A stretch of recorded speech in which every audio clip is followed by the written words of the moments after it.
ஆஸ்துமாவை குணப்படுத்த முடியும். சுத்தமான காற்று, சுத்தமான தண்ணி, சுத்தமான நல்ல இயற்கை உணவு. தவிர்க்க முடியலை அப்படின்னா சமையல் உணவு எடுத்துக்கங்க. ஈஸியாக குணமாக்கிடலாம்.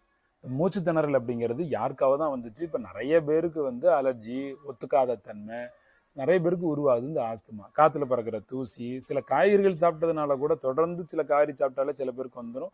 சில பேருக்கு எண்ணெயில் பொரிக்கப்பட்ட நிறைய சிப்ஸ் எல்லாம் சாப்பிட்றதுனால ஆஸ்துமா உருவாகும். குழந்தை பிறந்த பிறகு பெண்களுக்கு நிறைய இப்போ ஆஸ்துமா உருவாகுது.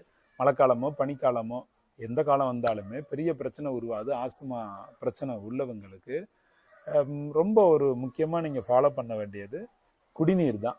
நல்ல தண்ணி குடிங்க. உடம்பு சூட்டுக்கு ஒரு தண்ணியை ஹீட் பண்ணி குடிச்சுக்கிட்டே வாங்க. நல்லா குளிங்க.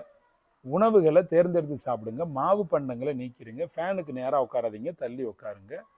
ஏசி ரூமு இப்போ கொஞ்ச நாளைக்கு வேண்டாம். நல்ல காத்தோட்டமான இடத்துலையே இருங்க.